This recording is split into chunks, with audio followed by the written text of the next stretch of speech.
मी त्याला विचारला, रे काय सांगतोय मी, 100 मीटर पळशील का? करतो प्रयत्न. बर मला सांग 100 मीटर किती वेळात पळशील? तिने एकदा दोनदा अंतर बघून घेतलं. 5 मिनिटं लागतील. अरे 100 मीटर आहे फक्त. हो तेच सांगतोय ना 5 मिनिटं लागतील. अरे ऑलिम्पिकचं रेकॉर्ड 9 सेकंदाचं आहे. हुसेन बोल्ट 9 सेकंदात 100 मीटर पळतो. अरे 18 सेकंद म्हण, 50 सेकंद, 5 मिनिटं. माझं मला माहिती आहे हो. तुम्ही बोलून काय उपयोग आहे? माझं काय ते मला कळतंय ना. 5 मिनिटं लाग. अरे तू मला माहिती आहे 5 मिनिटं लागणार. तेवढ्यात कुणीतरी ओरडला, रे पर कुत्रा पिसाळलंय. इतक्या भयान वेगात पळत सुटला. 7 सेकंदात 100 मीटर.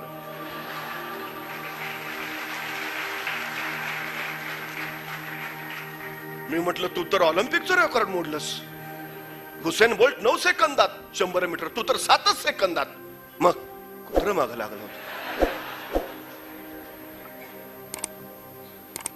याचा अर्थ काय? तुमच्यात क्षमता आहे ना. 7 सेकंदात 100 मीटर पळायची तुमच्यात क्षमता आहे ना.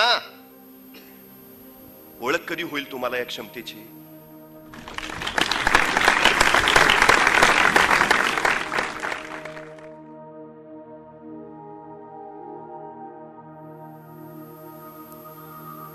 काहींना कळतं, काहींना कळतच नाही. जगातलं सगळ्यात श्रीमंत ठिकाण जर कुठलं असेल तर ते असतं स्मशान. प्रत्येकाला काही ना काही अलौकिक गुण दिलाय. अनेकांना तो गुणच कळत नाही. मग असे गुण त्याच्या बरोबर चौघांच्या खांद्यावरनं स्मशानात पोचतात आणि ते तिथंच पडून राहतात. खरं त्याचा समाजाला, दुनियेला वापर व्हायला हवा होता. तो तुमच्यातच होता. फक्त मला एका प्रश्नाचं उत्तर द्या. हुबहू तुमच्यासारखं दिसणारं या दुनियेत दुसरं कुणी दिसलंय का? का दिसलं नाही? परवा पुण्यात गेलतो. काय मलाच कळे ना मीच आहे का तोच आहे. इतकं सेम घडलंय का? अरे म्हणजे या सृष्टीमध्ये तुम्ही एकटे आहात. या सृष्टीमध्ये तुम्ही एकमेवा द्वितीय आहात. या सृष्टीमध्ये तुमच्यासारखं दुसरं कुणीच नाही. अरे मग याचा अभिमान बाळगायच्या ऐवजी न्यूनगंड कसले बाळगता? 120 कोटी लोकसंख्या या देशाची. म्हणजे तुम्ही जन्माला असाल त्यावेळी साधारण 105-110 कोटी असेल. म्हणजे तुम्ही जन्माला यायच्या अगोदर मुळातच या देशात 110 कोटी होते. तरी फिरून तुमचा जन्म झालाय. कमी होते का आधी? पण ते असतानाही तुमचा जन्म झालाय ना, याचा अर्थ तुमच्यात काहीतरी आहे. तुमची या देशाला, समाजाला गरज आहे. विनाकारण काही होत नाही. काहीतरी आहे, काहीतरी जबाबदारी आपली आहे, काहीतरी कर्तव्य आपलं आहे की जेणेकरून आपला जन्म झालाय. मग ते काय हे शोधणं ही फार महत्वाची गोष्ट आहे. ते ठरवा ना, ध्येय ठरवा काय करायचं आहे ते. जन्माला येण्या अगोदरच शिवरायांचं ध्येय ठरलं होतं, तेव्हा एवढी उंची गाठता आली.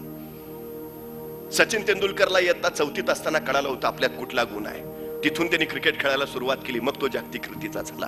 इरफान पठाणला इयत्ता 9थीत असताना कळलं की आपल्यात काय आहे. त्यांनी सुरुवात केली. मग तो भारतीय संघात गेला. पण तेंडुलकर एवढी प्रसिद्धी नाही का? सुरुवात उशिरा झाली. जेवढ्या लवकर सुरुवात कराल ना तेवढ्या लवकर शिखरावर, सर्वोच्च शिखरावर पोहोचाल. ओळखा काय आहे? शोधलंय का कधी? खरं तर मुळात काय झालंय, एज्युकेशन हा 3 लॅटिन शब्दापासून बनलेला शब्द आहे. शिक्षण, एज्युकेशन, एज्युकेरे, एज्युकेअर आणि एज्युकेटम या 3 शब्दापासून. म्हणजे काय तर विद्यार्थ्यांमधले सुप्त गुण शोधणं, त्या सुप्त गुणांचं योग्य संवर्धन करणं आणि संवर्धित झालेल्या त्या योग्य गुणांना योग्य व्यासपीठ मिळवून देणं. या 3 क्रिया जिथं एकत्रित घडतात त्याला शिक्षण, एज्युकेशन असं म्हटलं जातं. दुर्दैवानं आमच्या देशामध्ये एज्युकेशनची ही व्याख्या कधीच कृतीत येत नाही.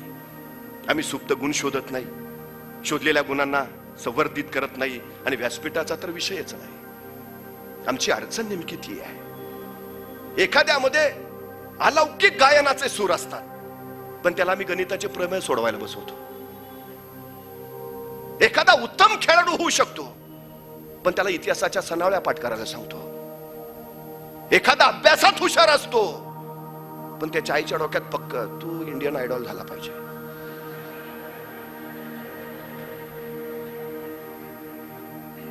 आमच्याकडे जेवढी नैसर्गिक गुणांची हेळसांड होते ना, तेवढी दुसरीकडे कुठंच होत नाही.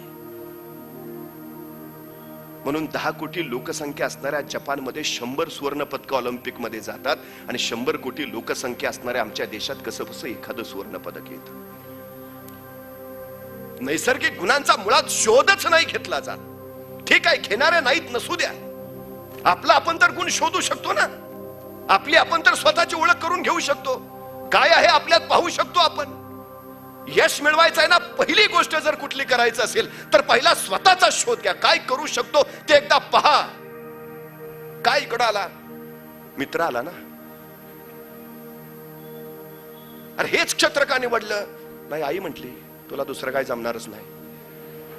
अरे तुझं काय?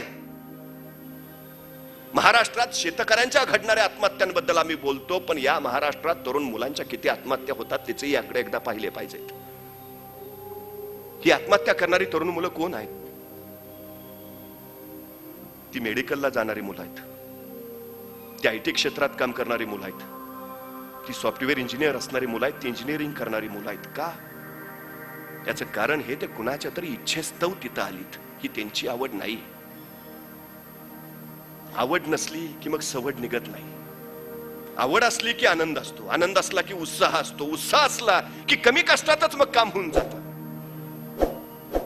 काही गोष्टी कळतच नाहीत आपल्याला. का? आवडच नसते. आणि काही गोष्टी न कळताच कळून जातात. मला माहिती आहे ते. आपण म्हणतो ना, त्यात तो जन्मजातच गुण आहे. अरे जन्मजात कुठला? त्याच्यात दिलेला तोच अलौकिक गुण आहे. तो काय आहे तो पाहणं ही फार महत्वाची गोष्ट आहे. काही लोकांना शाळेत असताना कळतं आपण काय करू शकतो, ते तिथनं त्या गुणांचा विकास करतात. काही लोकांना महाविद्यालयात गेल्यावर कळतं आपल्यात कुठला गुण आहे, ते तिथनं धडपड चालू करतात. काही लोकांना नोकरी लागल्यावर कळतं आपल्यात कुठला गुण आहे, ते तिथनं प्रयत्न सुरू करतात. काही लोकांना लग्न झाल्यावर कळतं आपल्यात कुठला गुण आहे, ते तिथनं काही होतंय का पाहतात. काही लोकांना मुलं झाल्यावर कळतं आपल्यात कुठला गुण आहे, ते तिथनं मुलांबरोबरच कृती सुरू करतात. काही लोकांना वय झाल्यावर कळतं आपल्यात कुठला गुण आहे, ते तिथनं आता काय जमतंय का पाहतात.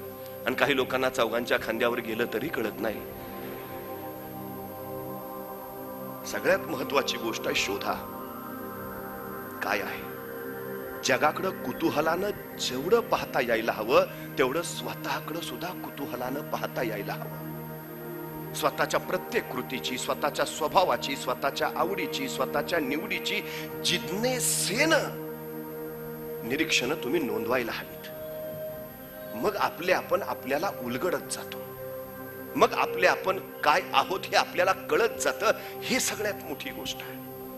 मग निराशा दाटत नाही, कारण आपलं सामर्थ्य आपल्याला माहिती असतं. मग हताशपणा येत नाही, कारण आपली ताकद आपल्याला माहिती असते. सगळ्यात माणसं निराश का होतात, माणसं हताश का होतात, याचं कारण सगळ्यात मोठं हे आहे. अब्राहम लिंकन म्हणजे एखाद्यानं पडावं किती वेळा पडावं, तो रेकॉर्ड पण लिंकनच्या नावावर आहे. पण तो काय आहे हे त्याला माहिती होतं. जोपर्यंत जिंकत नाही तोपर्यंत सोडत नाही, हा त्याचा ध्यास होता. तो अखेर झाला अमेरिकेचा राष्ट्राध्यक्ष झाला. एकदा प्रयत्न केला, दोनदा केला, नाही जमत, जाऊ दे, आपलं ते क्षेत्रच नाही, असं काही नाही हो. सगळी क्षेत्र तुमचीच आहेत. हा पहिला विचार करून ठेवायला पाहिजे. सगळ्यात महत्वाचं, ही सगळ्यात महत्वाची गोष्ट आहे. ठरवा एकदा काय व्हायचं आहे.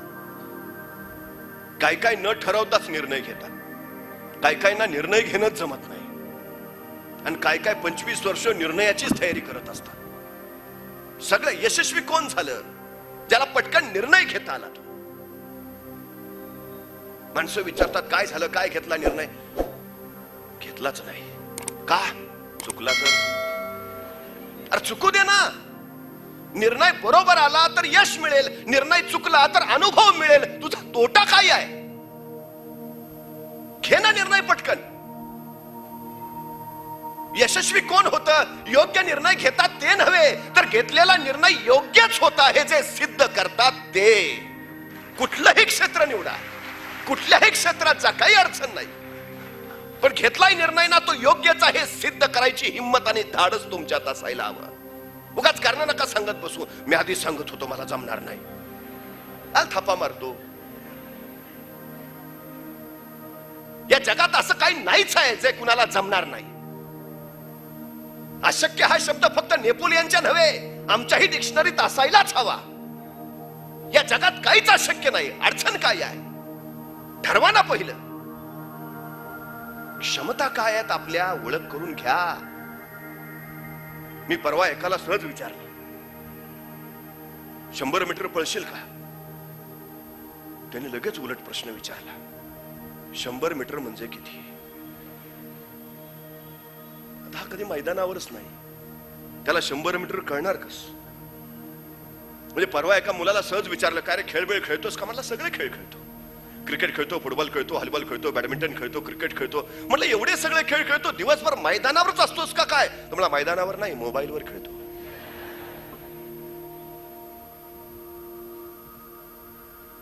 सगळ्यात मोठी गोष्ट, निर्णय प्रक्रिया गतिमान करण्यासाठी तुम्ही खरंच मैदानावर असायला हवा. कधी कबड्डी खेळून बघा, मग किती क्षणभरात निर्णय घ्यावा लागतो ते कळेल. कधी खो खो खेळून बघा, मग किती पटकन निर्णय घ्यावा लागतो ते कळेल. कधी क्रिकेटच्या मैदानात उतरा, एखादा बॉल असा आलाय तो कसा टोलवायला हवा याचा निर्णय किती क्षणात घ्यायला हवा ते कळतं. निर्णय तुम्हाला घ्यायची जर क्षमता निर्माण करायची असेल, तुम्हाला पहिलं मैदानातच जायला हवं. अडचण काय झाली आमची, आम्ही सोडलं ते सगळं, त्यामुळे अडचण होते. निर्णय प्रक्रिया, काय काय लोक विचार इंग्रजीत करतात, निर्णय मराठीत घेतात. काय काय विचार मराठीत करतात, निर्णय इंग्रजीत घेतात. मग कळतो हा असं नव्हतं म्हणायचं. गोंधळ आहे. मी त्याला विचारला, रे काय सांगतोय मी, 100 मीटर पळशील का? करतो प्रयत्न. बर मला सांग, 100 मीटर किती वेळात पळशील? तिने एकदा दोनदा अंतर बघून घेतलं. 5 मिनिटं लागतील. अरे 100 मीटर आहे फक्त. हो तेच सांगतोय ना, 5 मिनिटं लागतील. अरे ऑलिम्पिकचं रेकॉर्ड 9 सेकंदाचं आहे. हुसेन बोल्ट 9 सेकंदात 100 मीटर पळतो. अरे 18 सेकंद म्हण, 50 सेकंद, 5 मिनिटं. माझं मला माहिती आहे. हो तुम्ही बोलून काय उपयोग आहे? माझं काय ते मला कळतंय ना. 5 मिनिटं लाग. अरे तू पुरे, मला माहिती आहे 5 मिनिटं लागणार.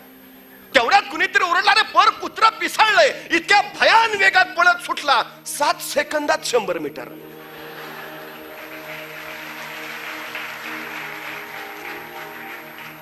मी म्हटलं, तू तर ऑलिम्पिकचं रेकॉर्ड मोडलंस. हुसेन बोल्ट 9 सेकंदात 100 मीटर, तू तर 7 सेकंदात. मग कुत्र मागं लागलं. याचा अर्थ काय? तुमच्यात क्षमता आहे ना, 7 सेकंदात 100 मीटर पळायची तुमच्यात क्षमता आहे ना. ओळख कधी होईल तुम्हाला या क्षमतेची? संकट माग आल्यावर. संकट तुम्हाला अडवायला येत नाहीत, संकट तुमची उंची वाढवायला येतात. अडथळे तुम्हाला रोखायला येत नाहीत, अडथळे तुमच्यातल्या क्षमता बाहेर काढायला येतात. अडचणी तुम्हाला थांबवायला येत नाहीत, अडचणी तुमच्यातली कौशल्य विकसित करायला येत राहतात.